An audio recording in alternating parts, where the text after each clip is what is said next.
ini statement Rizik Syihab membuat saya tambah yakin ketika dia pernah mengatakan itu dan sekarang dia tidak mau melakukan itu. Berarti Ustaz Muhammad Rizik Syihab sudah tahu siapa dirinya. Nah, kalau sudah tahu, pertanyaan kenapa dipertahankan? Ada motif apa sehingga label ini tetap dipertahankan? Ya akhi, ada salah satu dari habaib anak muda sering mewakili habaib mengatakan, saya kepengen tahu. Roma Irama bilang hakul yakin tentang Ba'alawi itu bukan keturunan Nabi. Itu kan hakul yakin tuh seperti orang memegang api yang panas. Itu hakul yakin. Seperti apa? Segudang apa ilmu dia katanya. Sehingga bisa mengatakan hakul yakin Ba'alawi bukan turunan Nabi sallallahu alaihi wasallam. Beliau sebagai penyanyi dangdut, raja dangdut menyatakan hakul yakin Ba'alawi nasabnya terputus, bukan sebagai beliau bukan Ba'alawi bukan dzurriyyah Nabi. Hakul yakin ini kan tingkat keyakinan yang paling tinggi, yang luar biasa. Seperti orang yang mengatakan api panas setelah merasakan panasnya terbakar. Itu hakul yakin tuh. Merasakan api panas setelah merasakan panasnya terbakar. Berarti kan beliau punya pemahaman yang sangat mendalam dalam masalah ini. Punya basis ilmu yang luar biasa kuat sehingga bisa mengatakan hakul yakin. Ada lagi yang ngomong. Ini saya sebutnya namanya nih. Soalnya dia teman saya. Namanya Gus Rumel. Ya. Gus Rumel bilang di satu medsos. Itu Roma Irama bilang hakul yakin Ba'alawi bukan dzurriyyah Nabi. Itu kan ada tingkatannya. Pertama ilmul yaqin. Kemudian baru Ainul yakin. Baru hakul yakin. Dia bisa bilang hakul yakin itu. Apa emang dia melihat pernikahan Ubaidillah? Emang dia lihat pembuahannya Ubaidillah? Rumel. Disebut hakul yakin itu jika Roma Irama ikut menghadiri resepsi pernikahan kedua orang tua Imam Ubaidillah dan jadi saksi proses pembuahan Imam Ubaidillah, sekaligus jadi saksi proses persalinan Imam Ubaidillah yang keluar dari rahim ibunya. Apakah Roma Irama itu benar-benar sudah menempuh itu semua hingga sampai pada pengetahuan hakul yakin? Ada-ada aja emang raja terakhir. Anda tanya sama ente nih Mel. Ente pasti yakin Rasulullah adalah utusan Allah. Muhammad SAW adalah Nabiullah. Anda yakin nggak? Ayo berani bilang nggak yakin. Yakin kan? Apakah Anda lihat waktu Jibril alaihissalam memberikan wahyu pertama 5 ayat dari Al-Alaq di Gua Hira, Iqra bismi rabbikal ladzi khalaq khalaqal insana min 'alaq Iqra wa rabbukal akram alladzi 'allama bil qalam 'allamal insana ma lam ya'lam. Ente lihat Mel? Tapi yakin. Anda yakin bahwa Muhammad bin Abdullah bin Abdul Muthalib sallallahu alaihi wasallam adalah utusan Allah, bukan harus ente melihat Jibril itu menyampaikan wahyu. Bukan gitu kan? Tapi Anda yakin dengan dasar apa? Oke. Sekarang saya mau jelaskan kenapa saya hakul yakin bahwa kaum Ba'alawi bukan dzurriyyah Nabi sallallahu alaihi wasallam. Kalau saya yakin bahwa Allah Subhanahu wa taala adalah Tuhan, itu ada 2 dalilnya. Pertama dalil qauliyah, ayat-ayat qauliyah Al-Qur'anul Karim. Yang kedua ayat-ayat kauniyah, alam semesta ini termasuk diri saya. Ini ayat kauniyah.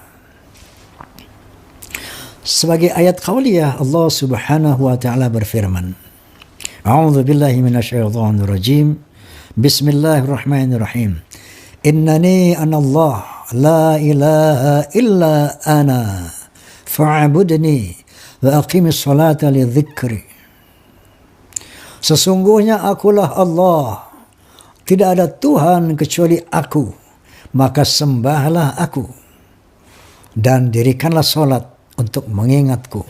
Satu, saya hakul yakin bahwa Allah itu Tuhan. Yang kedua, sebagai ayat qauliyah, firman Allah Subhanahu wa taala, A'udzu billahi minasyaitonir rajim. Bismillahirrahmanirrahim. Allahu la ilaha illa huwal hayyul qayyum. La ta'khudhuhu sinatun wa la naum. Lahu ma fis samawati wa ma fil ard.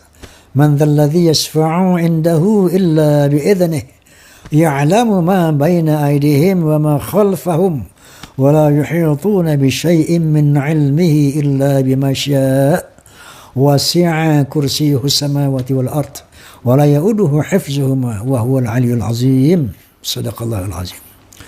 Allah Al-Hayyul Qayyum, yang maha hidup dan maha berdiri dengan sendirinya. La ta'khudhuhu sinatun wa la naum, dan dia tidak tersentuh oleh ngantuk ataupun tidur. Lahu ma fis samawati wal ard, wa ma fil ard. Kepunyaannya lah segala yang di langit dan di bumi. Siapa yang bisa memberikan syafaat tanpa izinnya kepada manusia?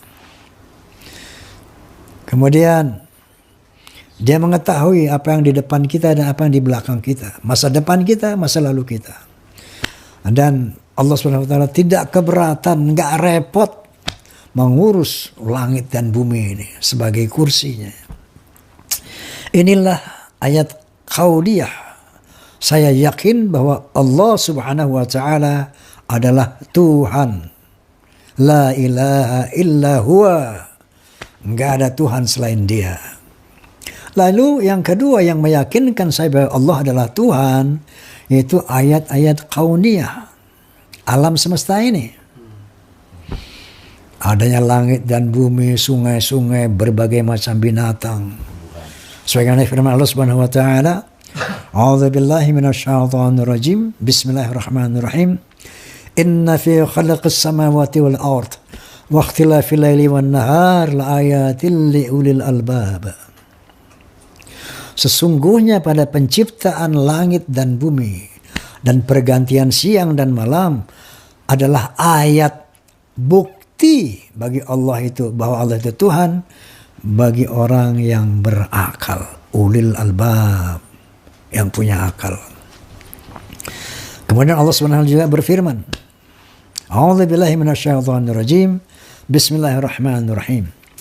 Inna fi khalqis samawati wal ard wa ikhtilafil laili wan nahar wal fulki allati tajri fil bahri bima yanfa'un nas wa ma anzalallahu minas sama'i min ma'in fa'ahya bihil arda ba'da mautiha wa batha fiha min kulli dabbah wa tasrifir riyahi wa sahabil musakhkhari baina samai wal ard la ayatin liqaumin yaqilun.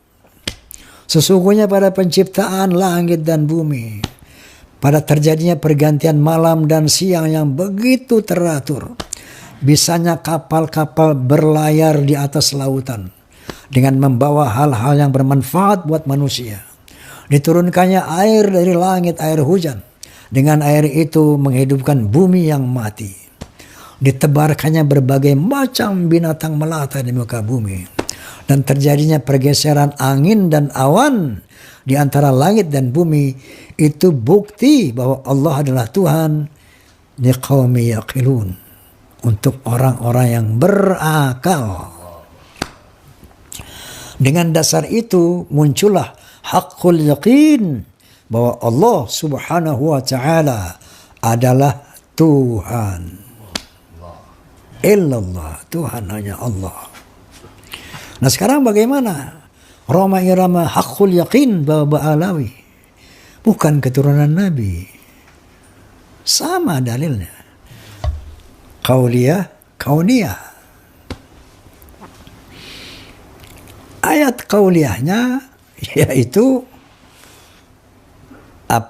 penjelasan dari Ki Haji Imaduddin, tesisnya yang begitu komprehensif, holistik, lengkap, diungkapkan secara teliti, sejarah-sejarah berdasarkan manuskrip tulisan tangan dari abad ke-4, ke-5, ke-6, ke-7, ke-8, ke-9 awal. bahwa yang namanya Ahmad bin Isa yang keturunan Rasulullah ternyata hanya punya anak 3 selama 550 tahun itu. Sejarahnya menulis itu, yaitu bernama Muhammad, Ali, dan Hussein. Tiba-tiba di abad 9 akhir muncullah anak yang keempat namanya Ubaidillah. Kiai Miaduddin menyatakan ini sesuatu cangkolan yang dicangkokkan oleh yang namanya, menurut beliau, oleh Ali bin Abu Bakar Asy-Syaqran. Setelah Ubaidillah adalah putra daripada Ahmad bin Isa keempat. Dari sini saja pastinya menunjukkan satu keyakinan yang benar. Adapun counter dari pihak Ba'alawi, setelah saya amati, itu tidak ada yang memadai, tidak ada yang rasional, tidak ilmiah. Sampai mereka mengatakan bahwa eksistensi seseorang tidak perlu dihadirkan atau dinyatakan dalam sejarah. Astagfirullahaladzim. Muncullah keyakinan di sana. Kemudian dari Prof. Menahem Ali, secara filologi, bahwa yang namanya kota Hadramaut itu Hazarmawet, namanya nama orang. Hazarmawet adalah orang dari Kaukasus. Ya, kemudian diberi nama jadi Hadramaut. Jadi orang Yaman itu bukan orang Arab menurut filologi. Sementara Rasulullah Sallallahu Alaihi Wasallam adalah orang Arab. Maka ada seorang balai mengatakan, saking maksainnya nih, Rasulullah itu orang Yaman. Yamani. Inna lillahi wa inna ilaihi raji'un. Dari sana yakinlah saya bahwa secara qauliyah, secara historis, metodologi sejarah dan metodologi filologi, tapi belum aku yakin deh nih. Baru katakanlah ilmal yakin. Kemudian data yang kedua, dasar yang kedua adalah ayat kauniyah. Apa itu? DNA. DNA itu adalah produk Allah Subhanahu wa Ta'ala yang tidak bisa diingkari, apalagi zaman modern seperti sekarang ini, bahwa seluruh dunia menggunakan tes DNA untuk berbagai macam kepentingan, termasuk untuk mengetahui nasab seseorang. Nah, dari kauniyah dan kauniyah inilah bahwa ternyata kaum Ba'alawi, Anda klik saja di familytreedna.com. Anda klik, akan keluar itu 180 orang Ba'alawi, kaum Ba'alawi di Yaman dan beberapa orang di Indonesia, ternyata haplogrupnya gay. Ini kalau gay itu dari Kaukasus. Sementara haplogrup Rasulullah SAW harus J1. Nah, mereka jangankan keturunan Rasulullah menurut DNA, orang Arab pun bukan. Inilah menjadi keyakinan saya. Qauliyahnya tesis Kiai Imad, kemudian kauniyahnya DNA. Muncullah haqqul yaqin. Tadi kan firman Allah mengatakan, sesungguhnya pencipta langit dan penciptaan bumi, pergantian siang dan malam, itu adalah bukti bahwa Allah Tuhan bagi orang yang berakal. Nah, saya pun hakul yakin ketika saya menggunakan akal saya. Ini dari tesis Kiai Imad, saya gunakan akal. Saya pertimbangkan dengan counternya. Saya lebih memilih kebenaran Kiai Imad. Dari tes DNA, saya gunakan akal. Loh, berarti ini bukan keturunan Nabi. Inilah hakul yakin saya yang ingin diketahui oleh saudara Rumel ya. Nah, ini kaum Ba'alawi seakan-akan kalau orang nggak percaya bahwa mereka bukan turunan Nabi, haram. Seakan-akan begitu. Wajib percaya bahwa kaum Ba'alawi keturunan Nabi. Kalau memang wajib percaya jadi rukun iman ke-7 nih. Nambah rukunnya. Rukun iman jadi 7 nih. Ya, di samping yang 6 tadi, percaya kepada Allah, malaikatnya, Rasulnya, kitab-kitabnya, hari kiamat, kadar baik dan buruk dari Allah, percaya kepada Ba'alawi itu. Enggak begitu, saudara. Dan mereka mengatakan hakul yakin Roma Irama akan su'ul khatimah gitu. Ini udah kayak Allah deh sekarang. Mengganti peran Tuhan. Ini yang namanya Allah Subhanahu wa taala saja demokratis. Qala ta'ala la ikraha fid din. Tidak dipaksa dalam beragama. Masa kita suruh dipaksa percaya Ba'alawi turunan Nabi? Bahkan Allah berfirman, faman syaa falyu'min wa man syaa falyakfur. Barang siapa yang mau silahkan beriman, barang siapa yang mau silahkan kafir. Ini kita dipaksa suruh percaya. Allah saja membebaskan. Astaghfirullahalazim. Jadi siapapun tidak percaya bahwa Ba'alawi turunan Nabi, apalagi by data, by akal sehat, itu sahih, jangan disalahkan. Ya, apalagi kan udah banyak orang yang hakul yakin sekarang, bukan cuma ramai-ramai.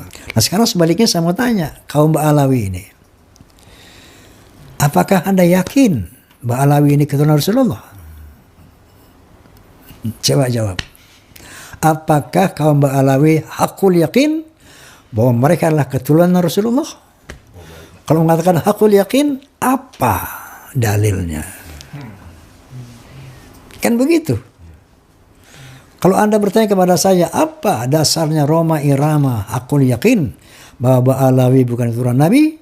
Sekarang saya balik bertanya kepada kaum Ba'alawi, apa dasar keyakinan Anda bahwa Anda adalah keturunan Nabi? Padahal sudah terang benderang di kalangan publik bahwa secara sejarah Anda nggak nyambung, secara DNA Anda pun nggak nyambung. Innalillahi wa inna ilaihi raji'un. Kemudian yang menambah keyakinan saya bahwa Ba'alawi bukan keturunan Nabi yaitu sikap Ustadz Muhammad Rizik Syihab yang secara lantang di depan rambut Rasulullah SAW mengatakan, ayo barang siapa yang ngaku keturunan Nabi, tes DNA. Nanti akan ketahuan yang asli yang mana, yang palsu nanti DNA Nabi kemana, dia kemana. Bahwa setiap keturunan Nabi yang hidup pada hari ini pasti ada, yaitu unsur kesamaan DNA dengan DNA Nabi. Membuktikannya lewat rambut yang ditinggalkan oleh Nabi, saudara. Alhamdulillah. Jadi kalau HP palsu ketahuan tuh kalau diperiksa. DNA Nabi kemana, DNA-nya kemana ya ikhwan? Ini statement Rizik Syihab membuat saya tambah yakin. Ketika dia pernah mengatakan itu dan sekarang dia tidak mau melakukan itu. Berarti Ustadz Muhammad Rizik Syihab sudah tahu siapa dirinya. Kalau dia berani tes DNA, mungkin keraguan saya goyang. Nggak berani. Berarti beliau tahu. Nah kalau sudah tahu, bertanya kenapa dipertahankan? Ada motif apa? Sehingga label ini tetap dipertahankan. Ya akhi. Astaghfirullahalazim, astaghfirullahalazim, astaghfirullahalazim. Anehnya lagi, mantu beliau, dengan lantang yang mengatakan tes DNA haram. Tidak boleh secara syariat, ya, berpatokan kepada basmah wirathiyah tes DNA untuk menafikan nasab, nggak boleh, haram secara syariat. Padahal hasil dari Bahsul Masail Muktamar NU ke-31 di sana ada menyatakan bahwa tes DNA boleh dilakukan, tapi tidak untuk mengisbat nasab, namun bisa dilakukan untuk membatalkan nasab. Pertanyaan besar, motivasinya apa? Nah, kalau sudah tahu pertanyaan, kenapa dipertahankan?